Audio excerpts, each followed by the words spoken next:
Welcome to JA Economics for Success, My Credit and Spending. For this lesson, you will need the following materials. You will need your volunteer guidebook. You will also need the student table tents, the student worksheet titled My Credit and Spending, and you will also need the credit game cards that are paper clipped in your kit that look like that. And finally, you will need to be prepared to access the digital presentation for the session found at learn.ja.org. You can work with your classroom teacher to determine whether you or the teacher will be responsible for pulling up the digital presentation each time you visit the classroom. We recommend asking the teacher to have the presentation ready for you if possible. If you are teaching at a JA in a day or a JA in the AM event, your teachers have been encouraged to pull up the presentation before you get to the classroom on the day of the event.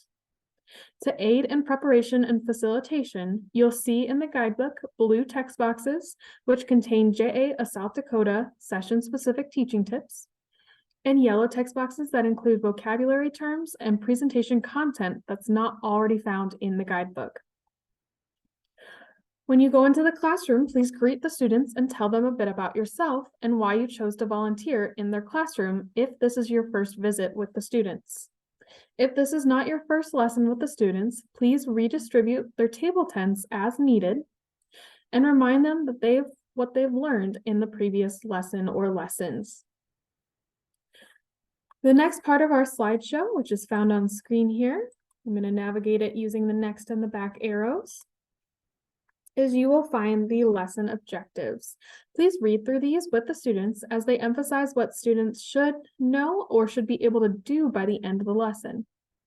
From here, you're going to hand out the worksheet for this lesson titled My Credit and Spending, as it will be used to take notes throughout the course of the lesson. And you can see on the front side, it is all vocabulary words. So please have students record their answers as they go.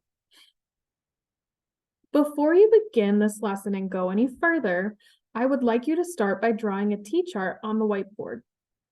Ask the students to call out ways that people can spend their money, sorting the payment methods, one side of the chart representing ways to spend money that you currently have, and the other ways to borrow money that needs to be paid back.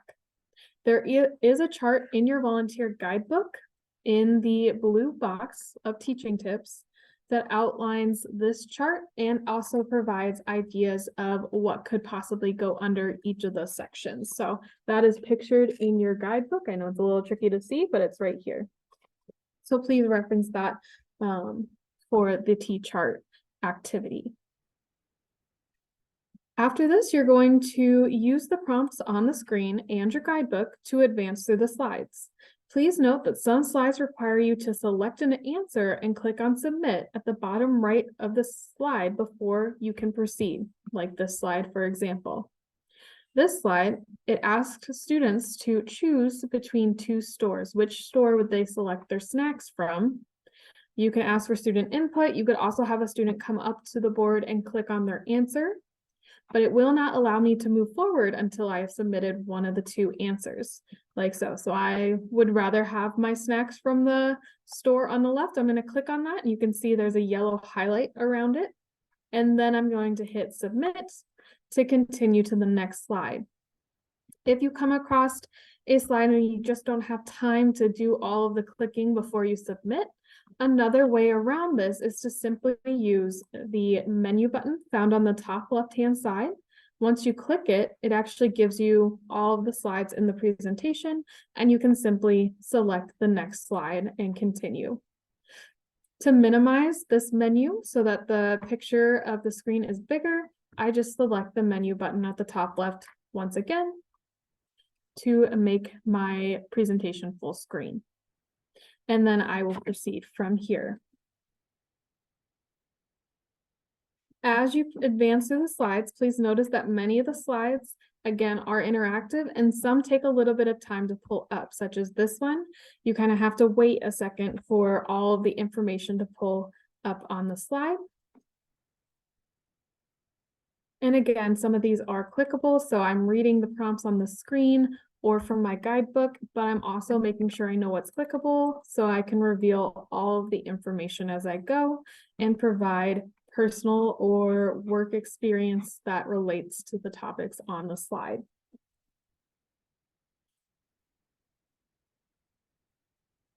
And so we're going to keep continuing. Again, you got to wait a second for all of the information to pull up. And then we're going to start getting into talking about credit for this activity, which is where you're going to start seeing those vocabulary words. Again, you can choose to have students come up to the board to click and reveal the definition of each word. So if I click on credit, it will reveal the definition of credit. If I click on credit report, it will do the same thing. Please note that you could also have, instead of just having students come up and click, you could also have students brainstorm what they think the word means before you reveal it. So maybe give them 10 or 15 seconds to think what they believe the definition or the meaning of the word is. And then you could let them share with a shoulder partner or a table partner for 5 to 10 seconds before calling on a student to tell you what they thought the word meant. And then you can reveal the word. So there's a couple of options, and you have, over 5 vocabulary words in this lesson. You are welcome to kind of mix up how you do the vocabulary just to kind of keep it interesting. But also please note that you do need to pause and give students time to write down the definition. Reminder that the students do not have to write word for word what is in the definition, but they could paraphrase as well, or you can help them kind of paraphrase what a credit score is or what credit report is as they record it onto their student worksheet. From here, we're going to continue. This is another great example of a screen where it requires you to click and submit your answer. Let's say I didn't want to do that and I just want to proceed forward. A way around that again is to open up the menu and click on the next slide to get there. So just a reminder, you can do it either way. If you're running out of time, sometimes skipping to the next slide instead of waiting to submit is a little quicker. So it depends on how you're doing for time in your lesson. Please note that the credit score topic can kind of be challenging for students to understand. Consider making a connection between the fact that financial institutions use a credit score as a snapshot of an individual's financial background. Relate that to a student's GPA. So education institutions usually look at your grade point average, your GPA, or your overall grades to get a snapshot of your abilities as a student. So just relate those two things. It might help some students draw some connections because this is a little bit more of an abstract concept for these kids, but it still is very important for them to understand. And so we're going to talk a little bit about credit reports. Again, this is another vocabulary definition that you can reveal. You can kind of go through what a credit score looks like or a credit report looks like. You just hover over these yellow arrows to show you the talking points. And if you have any relevant experience in this, if you are in the financial industry and look at a lot of credit reports, this is a great opportunity for you to add any helpful hints or tricks or things that you've seen in your experience. From here, we're going to do another vocabulary word, and then we're going to move on to the keeping score game. Now, this part is important. The keeping score game can be done in several ways. Please note that the way the game is written in the guidebook can be frustrating and confusing for students. JASD has provided cards for the following activity instead. So this is what we suggest that you do instead of the way that it's done in the guidebook. So we have just provided the cards for the keeping score game in the way that we have written it in your volunteer guidebook in the blue box at the beginning of the lesson. Here's how you play that game. So if you do choose to play the game as written in the guidebook, you will need to print the additional materials, but we suggest that what you do is you split the class into 2 teams.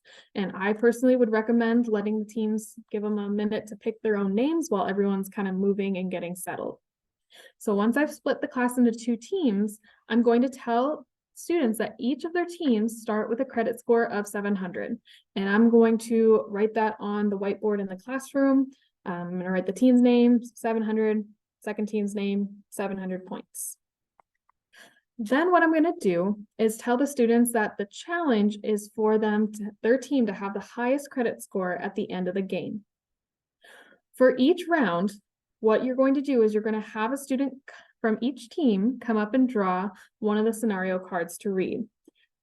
What we like to do is make it kind of game show style, and you're going to fan out your cards face down and let students pick.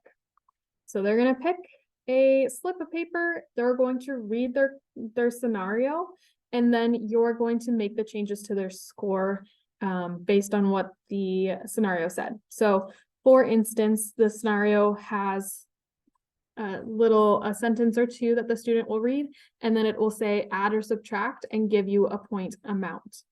So you will do that for both teams for round one, and then you'll have those students sit down, and each team should send up a different student for the next round.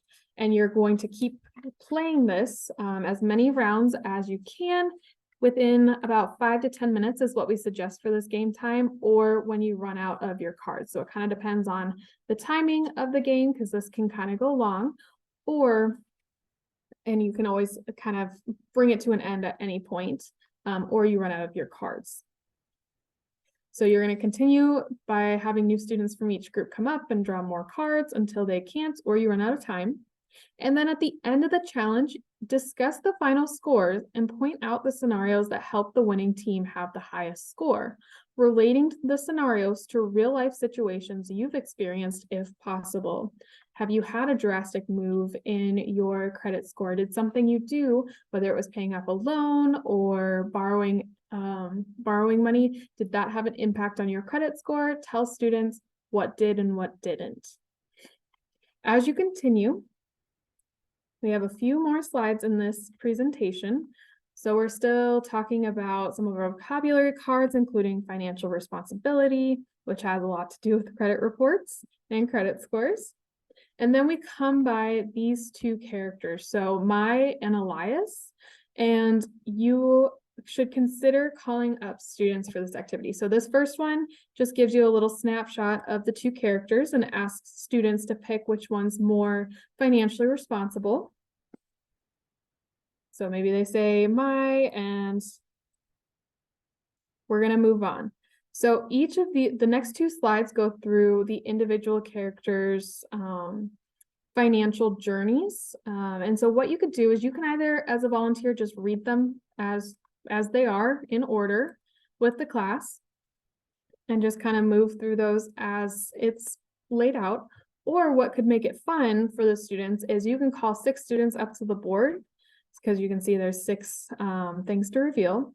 And each student is going to click and reveal, and they're going to read the scenario. So this one says, after receiving her award, Mai immediately quits her job as a store manager.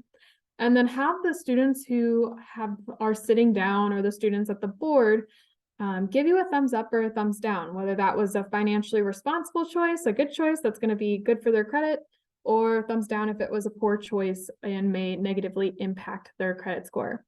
After that, have the second student read theirs and have the class do the same, thumbs up, thumbs down, and work your way through all 6.